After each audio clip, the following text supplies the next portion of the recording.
क्या वाकई में अमेरिका आजाद भारत को उसके इतिहास की सबसे बड़ी चोट देने की कोशिश में जुटा है? क्या यह सच है कि 2 साल पहले बांग्लादेश की तत्कालीन प्रधानमंत्री शेख हसीना ने जो बात कही थी उसके सबूत अब सामने आ गए हैं?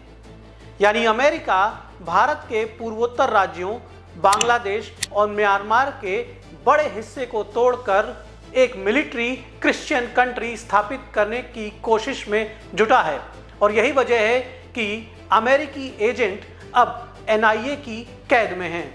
अमेरिका का अंडर कवर एजेंट, जिसे वार स्पेशलिस्ट भी कहा जाता है, जिसके बारे में यह कहा जाता है कि उसने दुनिया के कई देशों में गृह युद्ध को भड़काने के लिए अमेरिका के इशारों पर काम किया, मैथ्यू एरॉन वैन डाइक, जिसे भारत में एनआईए ने गिरफ्तार किया है। साथ ही उसके 6 साथियों को अलग अलग एयरपोर्ट से अरेस्ट किया है, जो कि यूक्रेनी नागरिक हैं, यानी 1 अमेरिकी नागरिक और 6 यूक्रेनी नागरिक।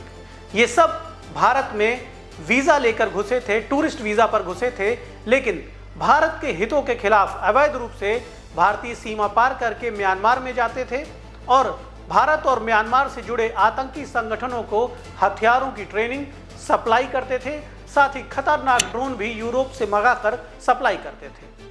जब पूरी दुनिया देख चुकी है कि ड्रोन अब न सिर्फ वर्तमान बल्कि भविष्य के हथियार हैं, दुनिया में अब ड्रोन सबसे खतरनाक हथियारों के रूप पर स्थापित हो चुके हैं और अब अमेरिकी एजेंट भारत में अवैध रूप से ड्रोन की सप्लाई कर रहा है।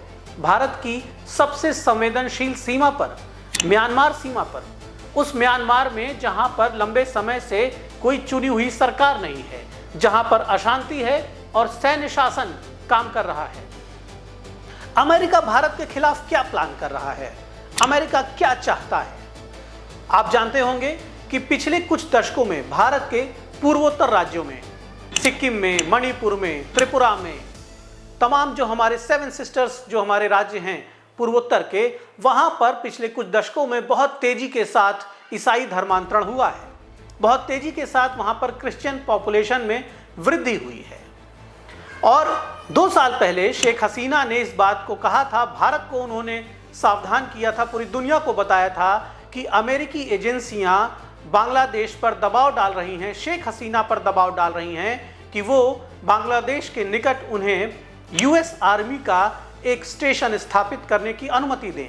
इतना ही नहीं, शेख हसीना को बांग्लादेश के इंटेलिजेंस ऑफिसर्स ने यह बताया था कि अमेरिका बांग्लादेश, भारत और म्यांमार के बड़े हिस्सों में गृह युद्ध फैलाकर उन हिस्सों को उनके देशों से अलग करके एक स्वतंत्र ईसाई देश बनाना चाहता है, जिससे वहां पर अपनी सेना को स्थापित करके चीन का मुकाबला कर सके। यानी चीन को टक्कर देने के लिए अमेरिका भारत को भी बड़ा नुकसान पहुंचा सकता है।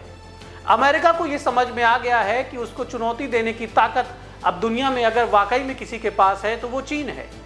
चीन से निपटने के लिए अमेरिका को वैसे तो भारत की मदद चाहिए थी, लेकिन भारत ऐसा देश नहीं है जो अमेरिका के इशारों पर चले। डोनाल्ड ट्रंप, जिसने अपना कैरेक्टर उसी समय दुनिया के सामने दिखा दिया जब कोरोना की पहली लहर के दौरान डोनाल्ड ट्रंप ने भारत को चेतावनी दी थी कि यदि उस समय चर्चित दवाई हाइड्रोक्लोरोक्विन अमेरिका को पर्याप्त मात्रा में भारत सरकार ने नहीं भेजी तो भारत के खिलाफ कार्रवाई की जाएगी।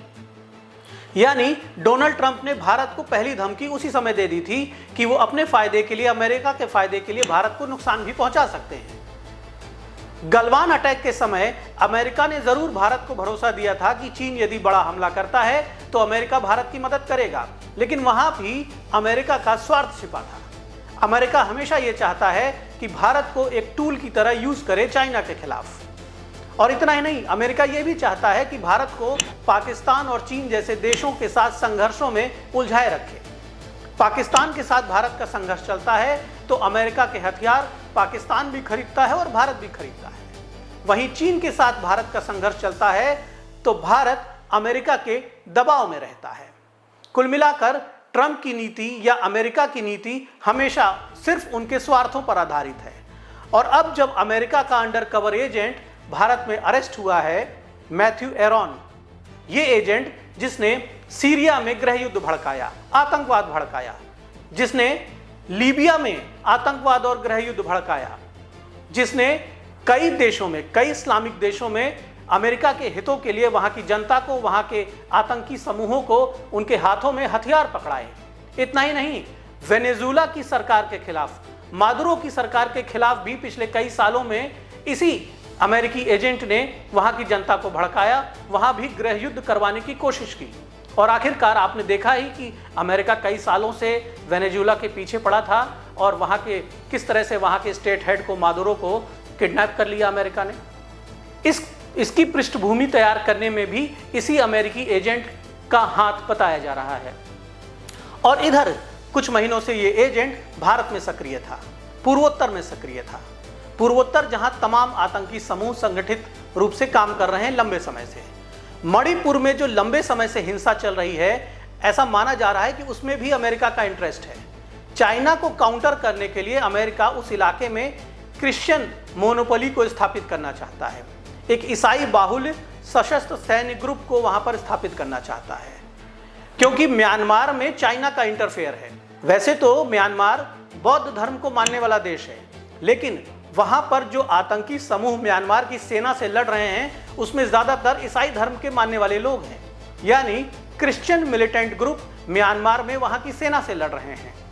अब अमेरिका म्यांमार में उन क्रिश्चियन मिलिटेंट ग्रुप्स की मदद कर रहा है, उन्हें खतरनाक ड्रोन और हथियार दिए जा रहे हैं। इस तरह की जानकारी भारतीय खुफिया एजेंसियों को मिली, एनआईए को मिली, इसीलिए एनआईए ने इन गिरफ्तारियों को किया। ये जो अमेरिकी एजेंट अरेस्ट हुए हैं, भारत के लिए ये कोई आसान काम नहीं था।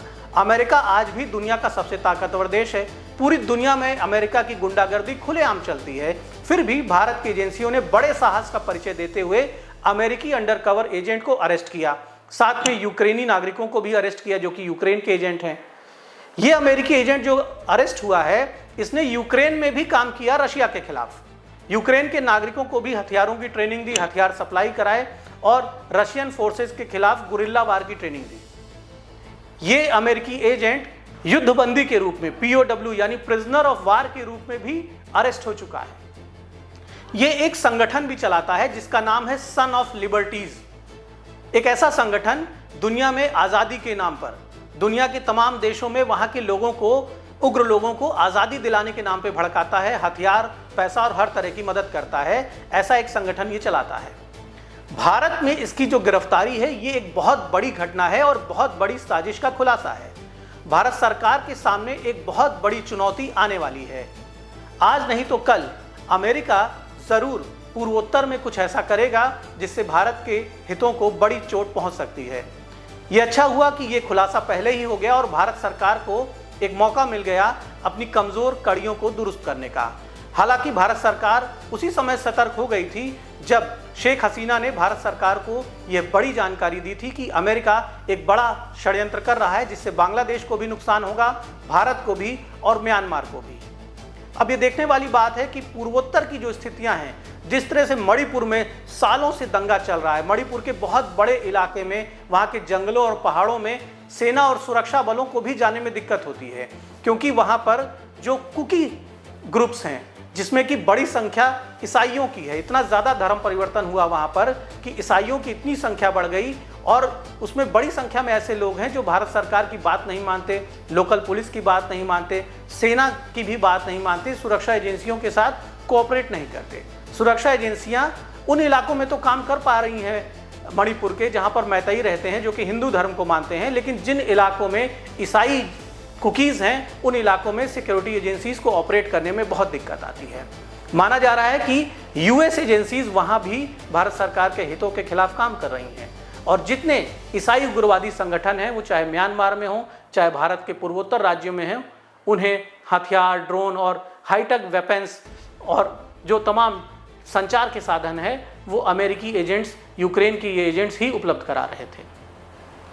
तो उम्मीद है कि भारत सरकार इस मामले को बहुत गंभीरता से लेगी। भारत की जनता को भी ये देखना होगा कि आपका देश कई तरफ से भयानक खतरों का सामना कर रहा है। आपका चाइना बॉर्डर भी खतरे के दायरे में है, आपका पाकिस्तान बॉर्डर बेहद संवेदनशील है और जो म्यांमार का बॉर्डर है, नॉर्थ ईस्ट के जो बॉर्डर एरियाज़ हैं, वहाँ से भी बहुत बड़ी चुनौती देश के सामने है। धन्यवाद।